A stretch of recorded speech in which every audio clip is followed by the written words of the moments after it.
Okay, so now I think we're finally done the free agency news. Hopefully, Yeah. Nazem, are we missing something now? I don't think so. All right. So now again, so this is what 4 o'clock right now. In a couple of hours, the NBA season will be starting. So I think it's really important that we get to our predictions for this year, seedings and awards. For seedings, we're going 1 through 10 because of the play-in tournament, and for awards, we're going to be doing top three and with dark horses. Are you guys good? Who wants to start? I'll start off with MVP. So All right. for me personally, my MVP will be Luka, and the top three will be Luka, AD, Damian Lillard, and then my dark horse for MVP is Jason Tatum. So, Damian Lillard, top three in MVP. Yeah, I think the Trailblazers have potential to be a top 3 seed this year. Bring in Robert Covington, and now they have this new system around them. Right. Yeah, so I think there's definitely potential. Yeah. Damn, and then with MVP for Lillard, that's crazy. That's he's my top three. He's top three. My MVP is Luka, but Damian Lillard. Yeah. No, I get that. And then dark horse, Jason Tatum. I can see that though. I can definitely agree with that on the dark horse for Jason Tatum. It all depends on how much, because I think the Boston, they have a very balanced attack, right? And that's what kind of disallows for their players to kind of become MVP, if that makes sense, right?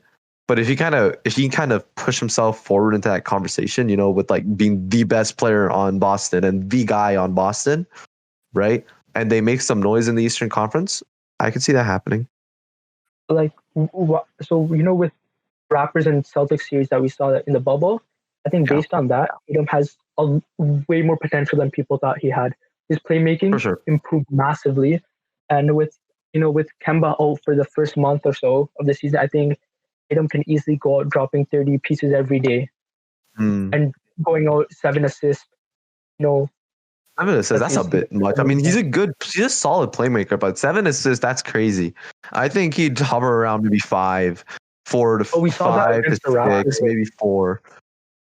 Like I think he can get 7 because we saw that against the Raptors. He was getting there was games where he got 10 assists and stuff. So I think there was a game, there was. True. Yeah. But there was also games where like Karis LeVert was getting literally Karis LeVert averaged like double-digit assists against the Raptors. I'm pretty sure he was getting above 10 assists like pretty much every game, right? Yeah. I feel like you can't base it off of that series, right? Like we're not gonna go around saying that Karis LeVert's gonna average like 7 assists per game or some shit, right?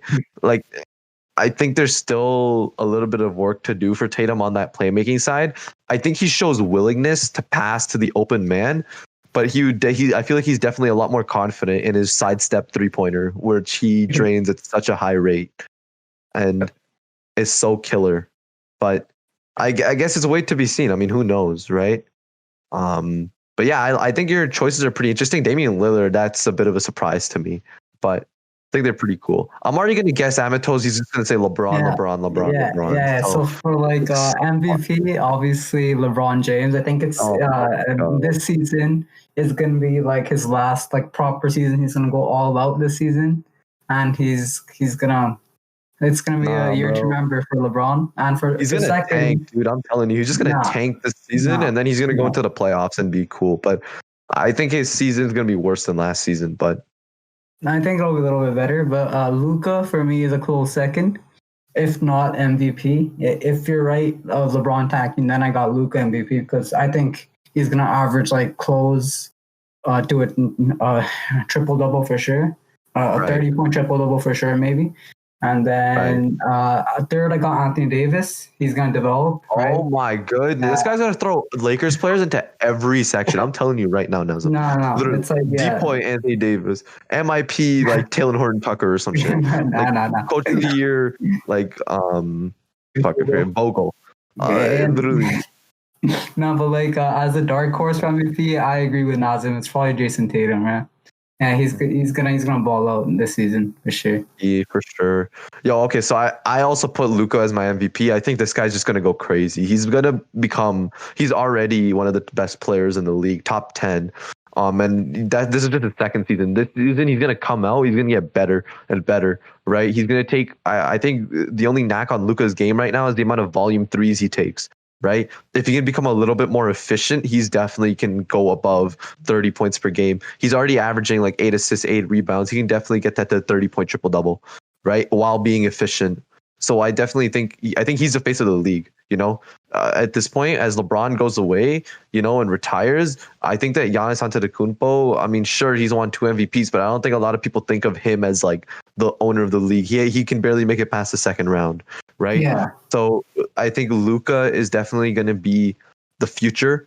I think he has a great supporting cast with Kristaps Porzingis, and with him, with Porzingis being out for like the first month or two, I think Luka's definitely gonna ball out for sure. My second would be Steph Curry, because I think Steph Curry, if the Warriors want to make the playoffs, if they want to make a splash in the playoffs and really cement themselves, Curry's gonna have to go back and rewind the clocks back to 2016, 2015, 2016, right? He's gonna have to become that unstoppable, efficient monster on the offensive end, right? He's gonna have to do a lot of the scoring. Even with Wiseman, he's just a rookie. Oubre, he can give you a solid 15 to 16 a game, right? But he doesn't have any 20-point scorers anymore. Klay Thompson's gone. Draymond Green, forget it, right? KD is gone, right? It's just all up to Curry now, and he needs to get his numbers up if this team wants to float. And I think for that reason, the MVP could go to him.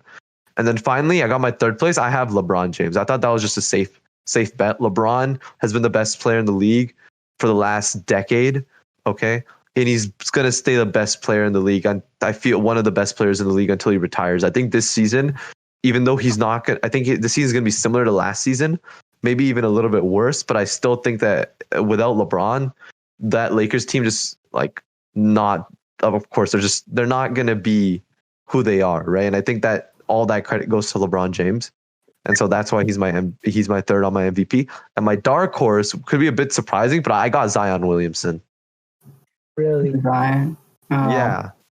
Listen, I think that, just watching the preseason games that Zion has been in, he looks a lot more comfortable. And just looking at his rookie year stats, he averaged 23 a game in like 22 minutes.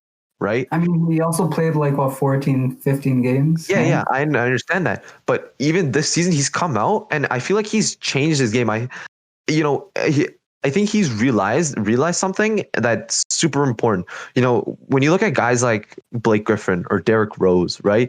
They're still amazing players right now, right? Great players, but they've changed their games, and that's why. Right. But they've come out of countless injuries, like so many. And that's what forced them to change their game. Right. I think Zion, he's already started to morph his game a little bit. Of course, he's not a great shooter, but just the little things. He's taking a lot more layups, and he's good with them. He's a great finisher through contact. He uses his body very well. But like in his preseason games, you didn't see him going up. Like it wasn't like every possession he's going for a lob. He's taking it in the post. He's bullying his man and using his strength and speed to get past them and get to the rim for a layup. He's taking contested layups. He's making them against 3 defenders, right? That sort of shift, right, in gameplay style, it has to, of course, you have to give credit to Stan Van Gundy, but also to Zion for realizing that, if he doesn't change things now, he's going to go down the road of Derrick Rose or Blake Griffin, where he's going to go through countless injuries, and that potential for a championship, potential for MVPs and individual accolades are going to go away because he's going to be too old by the time he changes his play style, And I think for that reason, he's going to maintain his explosiveness. He's going to maintain his strength and speed, but also he's going to be able to provide a lot more to the team. I can easily see him averaging 30 a game, easily, just because of how explosive he is and the fact that he's just unstoppable because of his body. Yeah, and that's why I just fear that they're not going to play him as much. You know how they played him in the bubble? No, he has no limits restrictions though. Even Stan Van Gundy, he's like, I'm not giving him any minutes restrictions. He's going to be full go, like 30, 35 minutes. I'd like to say within there, like low 30s, I'd say mid. So I think if the Pelicans can really push themselves into like the middle of the Western Conference, I think he has a chance to win. Yeah, my thing isn't about Zion. It's more about the Pelicans. I don't know if they're a high enough seed for him to be considered for MVP. That's my thing. Right. Yeah, again, that's why he's my dark horse. It really hinges on how well the Pelicans play, right? Yep. Losing Jrue Holiday was a huge blow, but I still think that George Hill and Eric Bledsoe are solid pieces. They could even trade one of them. I guarantee you, not guarantee, but I promise you that Eric Bledsoe is going to be traded by the end of the year. I have this big feeling, at least in the next 2 years, they're going to try to get him traded to another team. Maybe this season they ride him out, let him improve his trade value and trade him. But I do see them trying to trade him in the next 2 years. All right, let's move on to the defensive player of the year. If everyone's done with MVP conversations. Yeah, so okay, I'm assuming yours is just Anthony Davis, LeBron James, and Anthony Davis again. No. It's actually, so yes, you're right with Anthony Davis. We actually got Giannis as the finalist for defense player of the year. Like, he's a solid defender. And for my dark horse, I got Alonzo Ball. He's slept on. He has. I think he is a good defender, but defensive player of the year, that's kind of crazy to me. I mean, he's going to take a huge step this year, in my opinion, like in his production and his defense. Well, watch out for him. I feel like within SVG's system, and now that Drew Holiday's gone, I think he's going to be picking up a lot more of those perimeter assignments, right? That Drew Holiday used to take. He's going to get a lot more possessions with the best of the best offensive players in the league. So I can definitely see that happening, but I don't know, over guys like, Anthony Davis, of course, or Antetokounmpo, even OG, right? Like, it's going to be, that's interesting. I mean, of course, it's a dark horse, but I don't know if I completely agree with that. But we'll see. We'll see. Nazem, what about you? What's your defensive player of the year looking like? I have Giannis winning it again. Then I have my two finalists outside of Giannis are Ben Simmons and Marcus Smart. And Ben Simmons. Anataz, my dark horse is also Lonzo. Specific Lonzo. Oh, okay. The new system, the defensive system, that's my main reason I had him in there. Right. And then with Marcus Smart, obviously we know what he can do. And I think, with Kemba, I think like the one reason why Marcus Smart hasn't got enough consideration to be top 3, I think with Kemba, when Kemba was beside him, I think he took away some of what Marcus Smart could show, because Kemba was constantly being targeted because he's a defensive liability, right? And now I think with Kemba being out for the first month and Marcus Smart getting constant starting minutes, and he'll probably play like the late fourth quarter minutes. I think he can definitely show his full potential. And then with Ben Simmons, I think bringing in Doc Rivers, new defensive, like we already saw how good Ben Simmons was, like his versatility, and he can pretty much guard anyone from 1 through 4, right? He has the feet, the speedness. He keeps the man in front of him, and he's also a good team defender. Yeah, so my DPOY picks are a bit similar, but I do have a couple changes. So my DPOY is going to be Anthony Davis. I thought he got snubbed last year. I think Anthony Davis is, especially looking at him in the finals, he took on, he has that DPOY mentality. I don't think that Giannis has that. Giannis is my second runner-up, but I don't think Giannis has that mentality that Anthony Davis has. When Jimmy Butler dropped that 30-point triple-double in the finals, Anthony Davis is like, nah, like I'm gonna guard him. He was yelling in the locker room. He was irate, and he's like, you know what? I'm gonna guard him on the perimeter next time. And guess what happened? They won the next game, and Jimmy Butler did not do as well as he did, right? And I don't even remember what game it was, but he didn't play as well as his 30-point triple-double for sure, right? If you look at Giannis in the playoffs against Miami, right? He never took it upon himself to say, I'm the defensive player of the year. I'm the MVP. I'm going to guard the best player on the team. He's like, no, I'm just going to go with what the coach tells me. Right. And that just tells me that you and yourself are not confident enough. Like, you don't feel that you are the best defensive player in the league. And I think that mentality goes along with that award. Right. And that's why I thought Anthony Davis was snubbed. And I think, that mentality that Anthony Davis has to prove that he's the best defensive player in the league, I think that's going to make him come out and win that. Also, voter fatigue. I don't think they're going to vote for Giannis back to back, right? Yeah. He's not a Kawhi Leonard type defender, right? He's good, but he doesn't have that mentality to keep bringing it on the defensive end. He's more of an off-ball defender. And that's why I think he's not going to win. But my third runner-up is OG Anunoby. And I think, again, OG has been improving every single year. He's always been a great defensive player, right? And I think that he's gonna again turn a lot of heads this year. A lot of people are gonna be looking at him like, whoa, this guy is a really good defender, and that's why I got him up here, at number 3. And my dark horse, actually, I was thinking about this. Like, I didn't know who to make it, right? I was kind of bouncing around, but I think that this player definitely could have a shot, and that's Robert Covington. I think now on the Blazers, he's going to be the primary defender for a lot of different schemes, because I feel like there's only really 2 good wing defenders. Derek Jones is a solid defender on the wing, but Robert Covington is going to be the main wing in the starting lineup, I'd like to say, right? And that Portland team has atrocious defense, right? They don't have that great of defenders, especially now that, I mean, Hassan Whiteside was a pretty overrated defender, but still, he still brought some blocks per game. And with him gone, I think they're going to have to heavily rely on Robert Covington for a lot of perimeter and interior defense. I think in the regular season with the Rockets last year, you kind of saw that Robert Covington at times could play small ball. Small ball doesn't work as a permanent, strategy, but at times if Portland wants to go small, they can bring in Robert Covington, and his versatility is going to show. And I think that's why Robert Covington could definitely, he's my dark horse pick for Defensive Player of the Year. So my one thing with what you said about Robert Covington is that you said he could be the primary defender. I don't think Robert Covington is a primary defender. I think he's more of a team defender. You know what I mean? Right. Who fits within the team. You know how like the Raptors, they never had that one main primary defender. They had more of a system around their defense. Right. I see what you're saying. So I think Robert Covington, he's more of a team/system defender. I don't know if you can necessarily give him that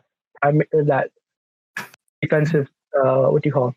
I don't think you can make him guard the number 1 option on the other team. Because I don't think he's not quick enough. I think if he comes up against many point guards, he won't be quick enough to, keep them at the 3-point line, keep them in front of him. I don't think he has that within him. I mean, again, that's why he's the dark horse, right? I think that he has to. I think he does. Me personally, I do think he has that ability to guard the best player on the other team one-on-one, right? If he, of course, may not have the foot speed, but he has the strength and size to guard against the point guards. I feel like him and his physicality, right? He can impose his physicality onto perimeter players, more specifically guards. Of course, he's not the strongest player, but just him being a small forward or forward player that can play 3 to 5, right? I think that's going to be what sort of helps him get to that defensive player position, especially if they play him in a small ball role at times, right? I think that's why Robert Covington is going to help. But I personally do believe that he can be a good one-on-one defender. But again, we're going to have to see, because he's going to get a lot of assignments. Because I don't think Terry Stotts has a great defensive plan, right? I don't think you could say he's known. He's not a good defensive specialist, right? His offensive sets are more reliant on Damian Lillard and CJ McCollum ISOs, right? And pick and rolls. So I think he's just going to kind of put Robert Covington on the best defender and hope for the best offensive player and hope for the best. He's very simple in that manner. But I mean, we'll see, I guess, when the season starts. For next up is most improved player of the year. I think I'm going to go first for this one, because I feel like my picks are a bit out of the blue. So my first is Andrew Wiggins. I think Andrew Wiggins will win the most improved player of the year award. I think a lot of, as I said before, for my MVP, if Golden State wants to be amazing, Steph Curry needs to have that marvelous season. He needs to have that 2016 season again, right? But even in that 2016 season, he had Klay Thompson, who was averaging like 20 points per game, right? Andrew Wiggins needs to be that guy. He needs to be that consistent player that can take that pressure off of Steph Curry, right? Even if Steph Curry is having an insane season, he's going to attract so much attention that literally Andrew Wiggins is going to has to get better, right? Steph Curry's gravity, I think, is the most impactful on a team not in the league right now. I'm not going to say in history, because I don't want to spark that argument, but I feel like his gravity is the most how do I say this? It's the most he's a player that you need to focus on the most in the league. I feel he's like, if you lose track of Steph Curry, there's no one else in the league that's going to burn you more than him, right? And that's why he attracts so many defenders, and it's gonna force Wiggins to get going. Honestly, I think Wiggins is gonna be put in a state where he's gonna be perfect for this offensive system, right? Steve Kerr has turned around so many players' his careers. JaVale McGee, not Leandro Barbosa, sorry, JaVale McGee, Andrew Bogut, right? A lot of these players that were known as just regular role players or even like sub tier, he's made them into reliable, constant threats, right? That you gotta watch out for. Like JaVale McGee is a great pick and roll partner now, right? And that's why that's what led him to, the Lakers and playing solid on the Lakers. Of course, now he's on the Cavs, which just kind of sucks, but he's still a solid player in the league now, right? And I think Andrew Wiggins, he's above the solid player in the league. I think people underrate him a lot, but he's been a career 20+ point scorer,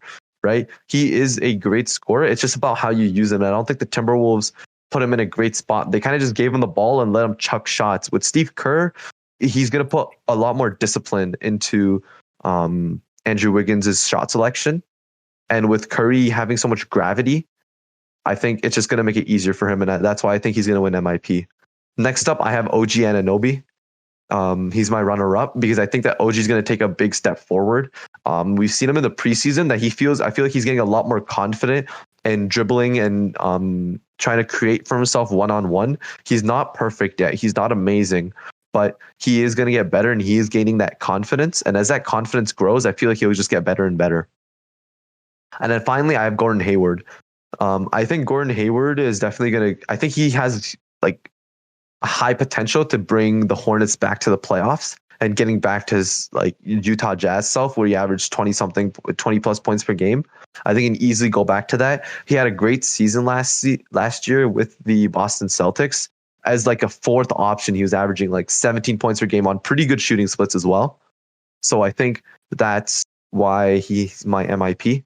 And for Dark Horse, I don't think anyone's gonna see this coming, but I have Svi Mikhailuk from the Detroit Pistons. This guy was going crazy in the preseason. He was lighting it up from three. He definitely looks like he's great catch and shoot coming off screens. He reminds me of like just a Duncan Robinson type player, JJ Redick, right? Just a good shooter off screens. And I think he's gonna score a lot of points this season from behind the line. And I think NBA just need to watch out, guys. He's coming. Svi Mikhailuk is coming for you. I can easily see him averaging between 15 to 18 points per game just by looking at how sweet his shooting stroke is. Yeah, he's my dark horse to win MIP. What about you guys? What are you guys thinking? I'm thinking MIP Jamal Murray. Right, he's gonna develop into like. You're saying that because he's on your fantasy team. Shut up, bro. Don't even cap. Yo, we saw him in the bubble, bro. Like, okay, he like last season he was very inconsistent. Like some games he had like 8 points, another game he had like 30. I feel like this season he found his role on the Nuggets, and he's just gonna go off. Like, I'm thinking he's gonna average at least 28 this season. Right? 28? Yeah. Are you fried? Yo, he's a natural scorer, bro. He's a natural scorer. You're telling me he's gonna go from 18 points from 28 points when Nikola Jokic is still on the team. When you have Bol Bol on this team, when you have Michael Porter on this team, Nikola Jokic, like most importantly, you think he's gonna average 28 a game? That's insane. I can't agree with that. What the hell? He will ball out. No, that's you're just thinking that because you're begging he does well because he's on your fantasy team. Don't lie to me. Don't cap to me, bro. Nah, bro. Literally, and then as my second pick, I got OG like you.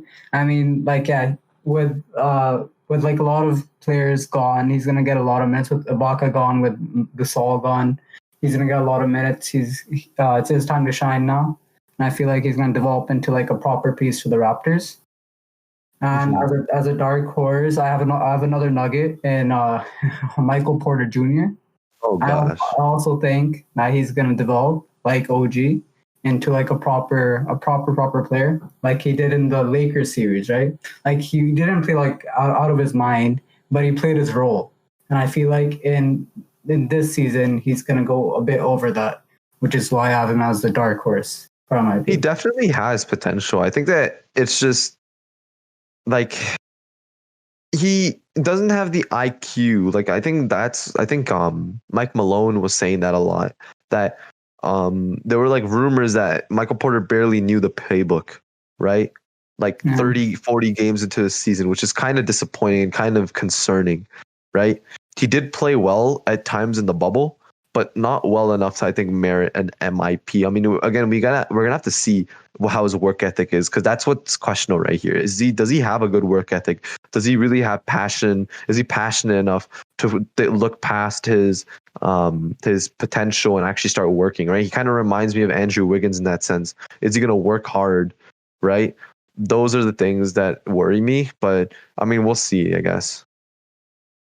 What Okay, about so you, for me, Nasa? What you I have to thinking? agree with Amitaz, and for me, I have my Oh most improved gosh. winner. I have Michael Porter Jr. As Jeremy Grant's left, he left, so now that spot's open up for him, right? He's going to be the starting small forward, Right. and with we saw in the bubble that offensively he's amazing. He has mountain of potential, right? He can become like that number 2, number 3 scoring option for the Nuggets team, averaging what maybe close to 18 points per game. Mhm. And yeah, not only that, it's just that I think the one problem with him is that his defensive ability. He looks clueless on defense, doesn't know what's Mhm. happening. All the time his man's left open. And yeah, I think over time he can definitely improve. But yeah, I know for sure this year I think his scoring would take a massive jump. We saw that in the bubble. Yeah. Again, I'm just still questionable about his IQ. Can it really, hold him off for like an entire season? Is he really going to put in that effort to become, the guy, right? Is he going to put the effort in to become smarter? And Yeah. that's most important to me, I think, as an NBA player, right? Because down the line, yes, your talent could take you so many places, but if your shot selection's garbage, if you're just chucking stuff up, you're not making the right passes, you're turning the ball over, right? That all comes with IQ, and that's what worries me about Michael Porter Jr., right? But I mean, again, we're gonna have to see, but it's interesting. Okay, so after MPJ, my second would be OG. Obviously, we already talked about how good he looks to be. Yeah, So I agree with that. he's just gonna continue improving. My third is Trent Jr. We saw in the bubble how good he looked, Mm. and I think he definitely fits into, like, he could be that he's definitely gonna be a sixth man for them. And offensively, he brings it all, and defensively, he looks great too. And Yeah, for sure. my dark horse is actually Kevin Porter Jr. I think if he gets the minutes, then he's definitely up there because he has so much scoring potential. He just needs minutes to showcase that. Yeah, I see what you're saying. I agree with it. I can see that And happening. the Cavs are a young team, so I think he should definitely get playing time this year. Yeah, I think they need to get Kevin Love out of there first most. Like, they need to get Kevin Love off that team, get some assets back from draft picks, whatever it might be. His trade value is running out, so they definitely need to get him to like a contender who's willing to give up picks. But yeah, so yeah, guys, that's for MIP. Now let's try to get this. Let's try to go quickly here. So we got Coach of the Year, Rookie of the Year, and Sixth Man of the Year. Yeah. So Coach of the Year. Okay. Oh, God damn. All right, I'll go. So I got Mike Malone first because I think the Nuggets are gonna be pretty strong this year. And again, if one of your guys' MIP candidates, right? If one of those players is the MIP candidates, I can definitely see Mike Malone winning Coach of the Year. The next, I got Monty Williams. I think that Phoenix is going to take a huge jump this year, of course, with Chris Paul. And I think whatever system Monty Williams puts in place, I think he should get credit for them making the playoffs. And of course, with the 8-0 bubble, right? I think he did a great job with the group. And yeah, that's why. And then my last is just a safe pick, Eric Spoelstra. I think he should be given more credit for his work with Miami, with Jimmy Butler in the finals, and I think he can replicate that again this season. The Miami zone was one of the most terrifying things probably for an NBA offense to go through, and that's all Eric Spoelstra. So if he can keep going, keep being a consistently good coach, I can definitely see him win I mean, yeah. year. And then my dark horse is Doc Rivers. Not that's like the least dark horse. Yeah. Like he's not some crazy. It's not like Svi Mikhailuk or something. But I think that we all expect Philly to hover around the middle of the Eastern Conference. But if Philly can make a push to the top of the East, like top 3 seeds, right? I can definitely see like Doc Rivers should definitely win head coach, coach of the year, because it would definitely be more him than the players, because they would have made it by now if it wasn't for a good coach, and they need that and they have it. So that's my dark horse for that reason. Yeah, in my opinion, like you guys can say always a Lakers fan stuff, but for me, it's Frank Vogel, right? Even if you have LeBron on your team, like it's hard to get like a team to number 1 in such a good Western Conference, right? I feel LeBron James. It's pretty simple, bro. Yeah, I mean, look, with the field in the West, like it's so hard to get the first seed. So I think if Frank Vogel can repeat that, that's an automatic coach of the year type thing for me. But in this award, I actually have 2 dark horses. So first, I have Stephen Silas for the Houston Rockets, with all the adversity they're facing. Right, if you can get them to like a 4 or 5 seed, I think he should be the coach of the year over Frank Vogel. Right, with all that adversity. Yeah, I think that's pretty. I think he's pretty underrated. Yeah, and then my second dark horse is Lloyd Pierce for the Hawks. I think they have like a pretty nice squad with Rajon Rondo, Gallinari, and like with all the other Trae Young, right? He's 100% gonna average like over 30 this season. Jesus Christ, you're just throwing 30 out there. You're saying Jamal Murray's gonna go 28. Thing. I expect Trae Young to average less points because of how many scorers he has around him now. But like, damn, 30 points per game for Trae Young. That's throwing out just numbers out here. Just like, you get 30 points per game, and you get 30 points. It's like opera out here, bro. Oprah out here. I think if Lloyd Pierce can get his team to like even like a 5 or 6 seed, I think that's good enough for the Hawks. Yeah, I agree with your dark horses more than I agree with your head coach. I don't think Frank Vogel is going to win at this point. He's already won a championship, and I think because of that, they're already going to say, "Oh, they're already a good team." Like they don't it doesn't matter if he's a good coach or not. It's already a good team. You already have one of the greatest minds in basketball in LeBron James, right? He could run the show if he wants, But yeah, I agree with Lloyd Pierce and Stephen Silas for sure. So coach of the year, who you got? Okay, so for coach of the year, my winner is Rick Carlisle, because I think the Mavericks can push they can be the number 2 seed. Last year we already saw they had the greatest offense of all time. Yeah, in terms of offensive rating. Yep. They can easily replicate that this year. So yeah, for sure. And then my second would be Frank Vogel, because I predict that the Lakers are going to be the number 1 seed. And if you're number 1 seed, you're obviously going to get coach of the year consideration. Same with Mike Budenholzer, that's the same story. I think the Bucks are going to be the number 1 seed in the East. So, yeah. And my dark horse. I don't think they're going to win, but I can definitely see them as candidates. But I don't think they're going to win. Bud and Vogel. Yeah, because their team's going to be the number 1 seed. I think they definitely get consideration for that. Right. And then for my dark horse, it's same with Amatos. It's Lloyd Pierce. I think if the system works out and if everything gels together, I think then they can easily be, push for that. I don't know if top 4, but they can definitely push for the lower 4. So like the 5, 6, 7, 8 seeds, somewhere between there. I think they can definitely get those seeds if everything gels together. Okay, I can agree with that. I can see that happening for sure.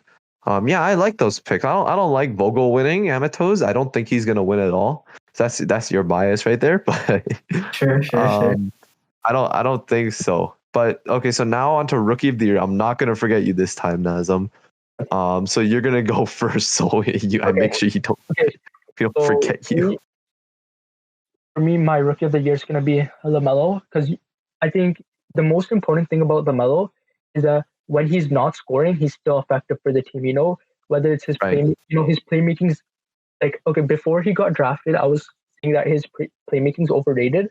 But what we saw against the Raptors, his playmaking is elite. He can make plays that no one's expecting. Yeah, I think for a rookie to do, he has definitely great vision. Yeah. And I think with bringing in Gordon Hayward, I think that team gets better. And as the Hornets get better, I think LaMelo's going to get more consideration for that rookie of the year. Mhm. My second would be Obi Toppin. I think he looked amazing in preseason, and Oh yeah, for he had sure. and I he liked him in looked the like preseason. yeah, he had that high IQ. You know that high IQ player.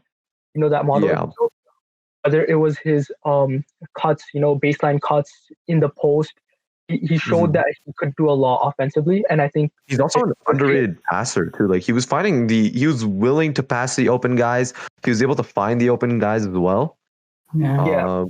But yeah, I like him too. Yeah. I feel like he's a little bit better than RJ Barrett.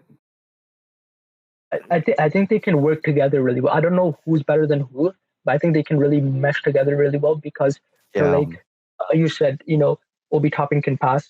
RJ hopefully can improve his passing ability.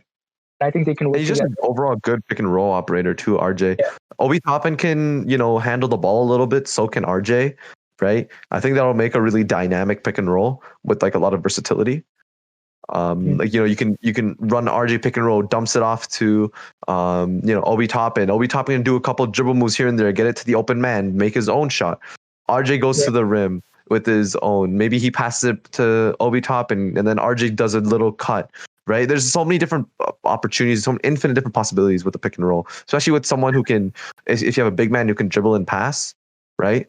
And RJ's already we've seen last season that one of his highlights were were that he's a great pick and roll operator. He just needs to tighten his handle a little bit, right, and get better shooters around them, which I think the Knicks have done a decent job of doing this offseason. Like they have Reggie Bullock already. Bringing in Obi Toppin, he can shoot, right? Kevin Knox will definitely get more minutes this year because he was balling out in the preseason, so he's a good shooter. If you're getting those shooters around RJ, and you know what, it should be a good. I think the Knicks are moving in a good direction. Yeah. Okay, so my number 3 is James Wiseman because if he fits into the Warrior system, he's gonna look lights out. Because with Steph Curry, if that pick and roll works, if that pick and roll works, they're gonna do lots of work. Because For sure. you have Steph Curry attracting so many defenders, and then that's a lot of the time that's gonna leave James Wiseman open, and it'll give him easy lobs, to finish off or just work down low. Mm-hmm. And he's shown that he has somewhat of a shooting potential. So hopefully, if he can work on that, then he could be really good. And Right. with Draymond also, Draymond underrated passer. I think they could do something between those two guys as well. Mm-hmm. And then my dark horse is Tyrese Halliburton. I think if Buddy if Buddy Hield gets moved, I think he's definitely up there. Tyrese Halliburton. Right. He showed great two-way ability. He can ball handle. He can play make. So he can do everything that the Kings needed. Outside of someone that's De'Aaron Fox. He could run that second unit for them perfectly. Yeah, I think we can talk about this a little more next week. But with these whole Buddy Hield situation in Sacramento, right? What's going to happen with him? Is he going to get traded? Right? Like I just don't think that Buddy Hield is a great fit beside De'Aaron Fox, but I think Tyrese Halliburton would be a bit better as a 2-guard. He's a good shooter like Buddy Hield, but he can also take like a little bit more ball handling than Buddy Hield as well. And I think he has a bit more defensive potential as well, just because he's a rookie and he's a little bit more focused, I feel, than Buddy Hield. Buddy Hield is not that focused, but yeah, I think I definitely agree with that for sure. And like one more thing with the Kings is that I think they have to fire Luke Walton. After what we saw last year, it was a disaster. Their offense was a disaster. He doesn't have that great of a system. Like, it is what it is, but they're going to have to find a coach. But I think there's a huge coach drought going on right now. It's going to have to come internally, but I don't know if I trust Luke Walton's coaching staff, I don't know. For them to hire internally, right? Like, I don't think they're that great. But we're gonna have to see, I guess. But I mean, maybe someone like David Black could come in, make some, discipline, right? Make some sets. He would be even a decent improvement. I know LeBron got him fired, but I did think that he was a decent coach, right? Even though he got fired from the Cavs, I don't think that was mainly because he was a bad coach, but I think it was more that LeBron wanted that, right? Mm-hmm. I think he's a solid coach that could get another NBA chance to coach. There might be, Possibility. But there's always someone from college, you could bring up. true, or also someone from college too. Yeah, but a lot of college coaches, they usually like to stay like the big ones, at least like Kalapari, Krzyzewski. But yeah, we'll see, I guess. I'm so Emmett, what's your rookie? We gotta speed this up. yeah. So I agree with Nazem for LaMelo Ball being the rookie of the year. I really like how he plays. I wanted him on my fantasy. Probably gonna make a trade for him, but and then as the finalist, it's either James Wiseman or Anthony Edwards. I'm leaning towards more Anthony Edwards because I feel like he has a good fit in Minnesota, and I feel like he'll add on to the team. And as a dark horse, I actually have Isaac Okoro. He seems like a great fit. I think he also had a game winner, right, for the Cavs in the preseason. So I feel like he's going to develop into a really good player as well, along with the other two I mentioned. Yeah. So I don't know about Anthony Edwards, man. I'll talk about a little bit more when I get to my list, but like I just don't really like Anthony Edwards' game. Like it's good, but it's just like his shot selection was horrible. I think he needs to learn basic fundamental offensive principles. I don't think he understands those quite well yet. I mean, of course, he had to carry a huge load in college for his team, but I still don't think he understands fundamental spacing principles, fundamental cutting, and just like off-ball movement, right? That is still yet to be seen. His IQ is quite raw. And I mean, we're gonna have to see more of it as the season goes by. But that's like the only reason why I don't have him in my selections for Rookie of the Year. I believe that Isaac Okoro will win the Rookie of the Year award, and this is kind of crazy because I clowned the Cavs so much on draft night for picking him up when there was so many other small forwards left, right? Yeah. But looking at him in the preseason, it's not that just that he scored 18 points in a game winner in his first game, right? I'm not even looking at that because preseason stats, they can be inflated sometimes because you're not playing against the best. You're not playing against the final form of the team. Like the Lakers aren't playing their best players if you're playing against the Lakers, just as an example, right? But what I liked was his confidence and his demeanor. Like he has a solid shot, right? The most important thing is that he is active on the defensive end. He's trying his best. He runs the floor very well. He's always trying to get up and down the floor. I feel like he just has passion when he plays, right? Especially at the defensive end. And I think that's really important for a rookie. And then on offense, he's confident. He takes his shots. He catch and shoot. Guy in front of him takes it, makes it, right? Even if he doesn't, he goes back on the next possession and he tries his best, right? He's always giving it his all and he looks confident while he's doing it. And not to mention that he actually has some pretty good skill on the offensive end as well. As I said, his shot, right? He does have a couple dribble moves in his arsenal as well. His cutting, he's a pretty good cutter off the ball. So that's why I think Isaac Okoro will definitely win. My second spot goes to LaMelo. And the reason, I mean, listen, I think I was thinking of having LaMelo first, but the thing is that LaMelo's shooting scares me. He went 12 of 39 from the field in the preseason. I think I saw 12 of 49, right? His shooting scares me because I feel like that will be his biggest downfall, like his brother Lonzo. I think he has a lot more potential than Lonzo because of his bigger size, his amazing playmaking. I think that's why he's going to be in the top 3 for Rookie of the Year. But I don't see him winning it with his horrible jump shot form that is very inconsistent. If he gets that changed, however, and if he's able to be more consistent in terms of scoring, I think he can definitely win. And then my third place is Obi Toppin, just for how Nazem was saying, he's versatile. He can dribble, he can shoot. He's it's yet to be seen if he can, really defend well, but on the offensive end, he looks good. And then I have 2 dark horses actually for Rookie of the Year. So first one, I mean, you guys can guess this. It's Malachi Flynn. I think if he's given the opportunity, he's going to turn a lot of heads, man. He looked good in the preseason. Trust me, bro. He's got the shot. He's got the defensive instincts. He's got decent pick and roll for a rookie, right? He was honestly the best college point guard, honestly. He was one of the best college point guards. I can't believe he fell to number 29. In his conference, he was the best player, right? And he showed it time and time again with clutch shots. And honestly, a lot of that has translated to the NBA in the preseason. He has range. He can get in the paint. He knows how to make good decisions, and I like that about him a lot. And then my other dark horse is Emmanuel Quickley. He's the rookie for the New York Knicks.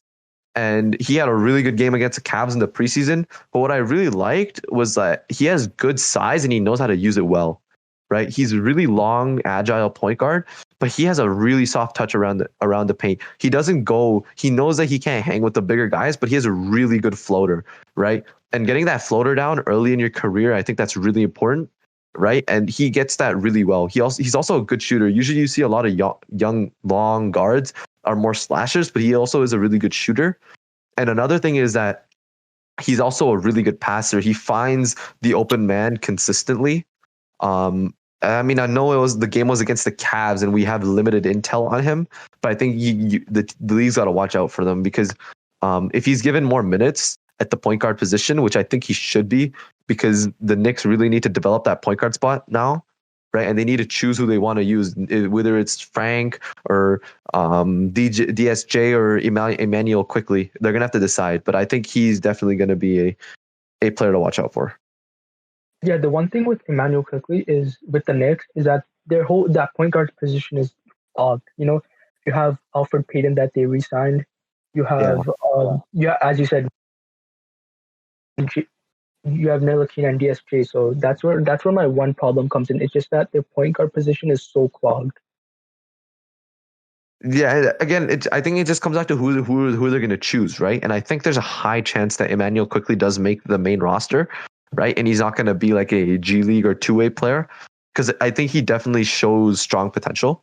And that's why, again, I have him as a dark horse. If he gets a lot of minutes, I definitely can see him in the top 3 at least. Yeah, for sure. And then finally, sixth man of the year. So for me, I have 2 candidates for sixth man of the year: Danilo Gallinari or Bogdan Bogdanovic. And then my third candidate is whoever becomes the Hawks sixth man. Literally, I feel like whoever they choose as their sixth man, the Hawks team is so deep right now. I think whoever ends up being their sixth man of the year, or whoever becomes their sixth man off the bench, is gonna win the award. Mm-hmm. And then my dark horse is George Hill. I think that George Hill had a great shooting season last season, and like the last 2 seasons, he's been a really good shooter for the Bucks. And I think if the Pelicans can make a strong push, a lot of that is going to be dependent on their bench because the Pelicans are a really young team.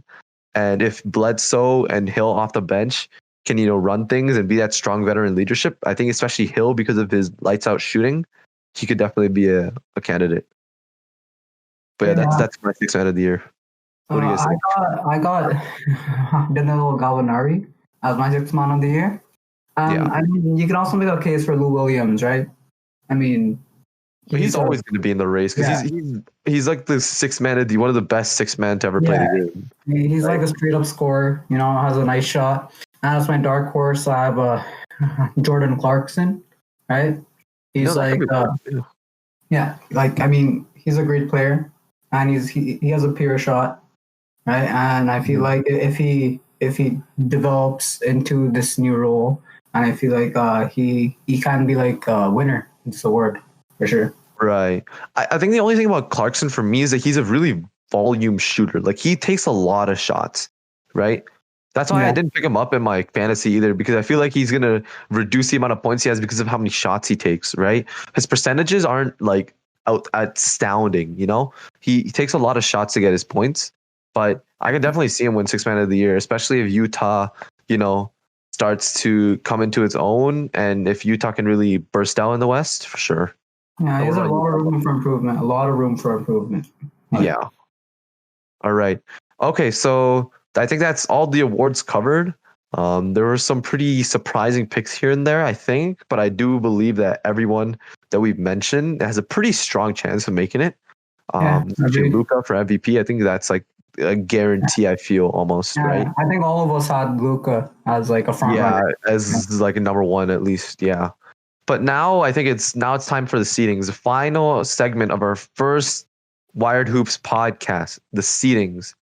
Mamatos, so what are you thinking for the Eastern Conference, man?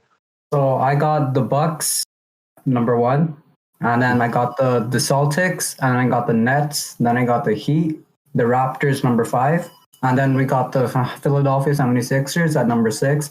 Then surprising pick, I got the Hawks number 7, Mhm. and then the Wizards number 8. And then And what about your 9 and 10? Did you do 9 and 10? yeah, I did. And then I got Orlando Magic at 9 and the Hornets at 10. Okay. All right, that's interesting.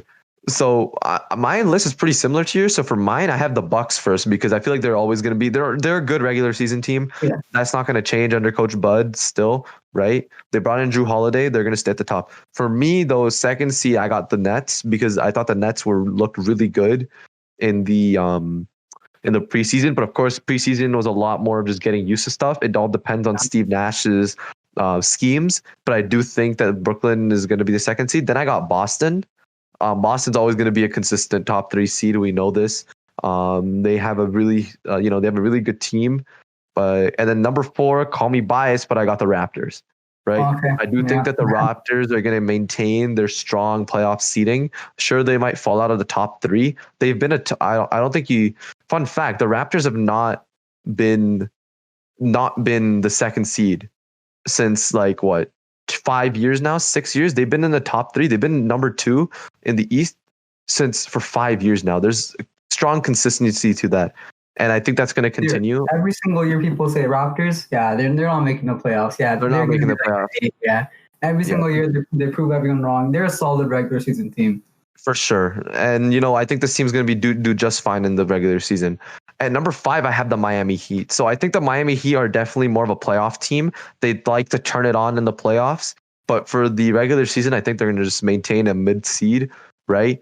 But who knows? Maybe things change. Like last season, Miami got better throughout the season, right? And that's why they made the playoffs. Maybe this season they go and they get a top 3 seed. But for now, I got them at the 5th. Number 6, I got Philly. I don't think Philly's going to be that great this season, even under Doc Rivers. I hope they surprise me. But at the same time, I just feel like that Ben Simmons and Embiid fit, it's just not perfect. It's not great. They don't have that many shooters around them. I really like that they traded for Seth Curry. I think it gives them, and Danny Green, because it gives them a lot more needed shooting. But at the same time, it really just depends on how they do this whole thing with Ben Simmons and Embiid, because I don't know if they fit well together. Number 7, same as you, I got the Hawks. I think the Hawks are going to definitely make the playoffs, and they have potential to overtake, Philly and go up to the 6th seed for sure. Yeah, agreed. And my number 8 seed is going to be the Indiana Pacers. I think the Indiana Pacers, they're going to take a little bit of a hit because Oladipo did not look very good after coming back from his injury. Of course, I think he rushed himself back to come back for the playoffs, but with a little bit of more rest, maybe he looks good now. But with TJ Warren, Domantas Sabonis, Malcolm Brogdon, and Turner, they should definitely make the playoffs. I have them at number 8, but honestly, they could definitely make the mid seeds as well, as they have been the last few years. Number 9, I have the Charlotte Hornets, which I honestly think through the play-in tournament, the Charlotte will shock a lot of people and make the playoffs, because I do believe that LaMelo Ball and Hayward are definitely going to push this team to the top. With Devontae Graham, you have PJ Washington still, Miles Bridges, even Cody Zeller looks pretty good with his like newfound 3-point shot.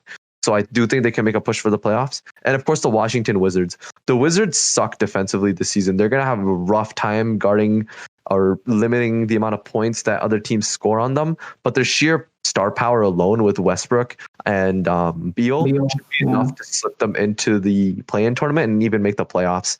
Denny Avdia looks really, really good. Honestly, I can honestly, now that I'm thinking about it, I might even put him on my Rookie of the Year list now. But he looks really good. Hopefully he can, do things behind Westbrook and Beal. I think he's going to take a lot of pressure off them, and I can definitely see them making it through the play-in tournament. And so, now for the West, of course, I have the Lakers first. Defending champs, they got better. They're definitely going to maintain their first seed, I think. Next up, I have the Denver Nuggets. The top 3 are the same. They're the guaranteed seeds. They're the seeds I know for a fact will happen. Denver Nuggets and then Los Angeles Clippers. So I think that's just going to stay the same from last year. I think those teams are going to be kind of guaranteed. The rest of the conference, however, is a anything can happen, right? Yeah. I have number 4. I have the Portland Trailblazers. I really do think that the Trailblazers are going to come out strong this season with the full season. I thought last year with the injuries, it was the reason why they had a rough time. But even then, when things start to go well for them, when they start getting healthy, they made the playoffs. And I think this is going to just continue now. Now that they brought in Derrick Jones Jr., Robert Covington, they retain Melo, right? Carmelo Anthony. And with Yusuf Nurkic in the lineup, I really do think this team can be a top 5 seed.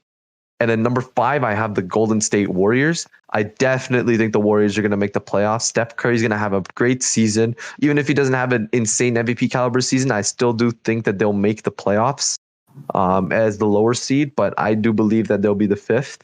At number 6, I have the Dallas Mavericks. So last year they were the 7th seed. This year I still think they're the 6th seed because I don't think even with Luka and his greatness, I don't think the Dallas team is great enough to overcome any of the other 5 seeds. Honestly, I think if the Mavericks were in the East, they could easily take a top 3 seed. But with the great teams in the West right now, I have them at number 6. At number 7, I have Houston. But honestly, this all could change based off of what happens with James Harden. I think in the preseason, John Wall and DeMarcus Cousins look great coming off their injury. Of course, Christian Wood is a really good pickup as well. He's underrated, but he's starting to look like a really all-star type caliber player. But again, it all depends on James Harden. James Harden is the heart and soul of that team. If he gets traded and if they go into a rebuild, I don't see them making the playoffs. And finally, at number 8, I have the Phoenix Suns. I wish I could put the Suns at number 6 or number 7, but honestly, they're gonna be good enough to make the playoffs. Not good enough to compete with any of the other 7 teams above them. I could maybe see them switching spots with the Rockets, even with James Harden, but that's about it. And then at number 9 and number 10, I have the New Orleans Pelicans at number 9, and at number 10, I have the Memphis Grizzlies. Honestly, the play-in tournament in the West this season is going to be a crazy, crazy show, and it's going to be amazing to see who makes the playoffs. But yeah, those are my 10. Amatos, what are yours? All right, so number 1, Lakers. I feel like they're, along with having the best record in the West, they're going to have the best record in the league, in my opinion. And then at number 2, it's the top 3 the same as yours, the Nuggets, because like they're a really good regular season team. Also read something about like the mile high effect of how like oxygen is less when you go higher, and then somehow teams are not used to that. I don't know. I read something online. And okay. Fuck, yeah. What are you? Yeah. What? I don't want to get into it, but like it makes sense. And then for number 3, I have the LA Clippers. The only reason I don't have them higher is because they're obviously going to load manage like Kawhi, and then they're going to lose plenty of games because of that. And then number 4, I actually have the Mavs, right? I think they're going to take a massive step up from last season, and then they're going to surge up in the rankings. Okay, don't at me. Number 5, I have the Phoenix Suns. What the hell? I really like they're better than the Blazers and the Warriors? Okay, look. First of all, I don't even have the Blazers making the playoffs. Right? What I'll get into it. I'll get into it, my guy. I'll get into it.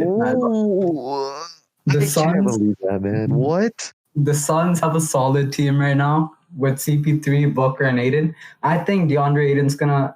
Wait, is it DeAndre Aiden? Yes. Yeah, DeAndre Aiden's gonna average at least 25 this season. What the hell are you on? What type of pot are you smoking that brownie pack today? No. I'm not capping. Yo, you got Jamal Murray averaging 28.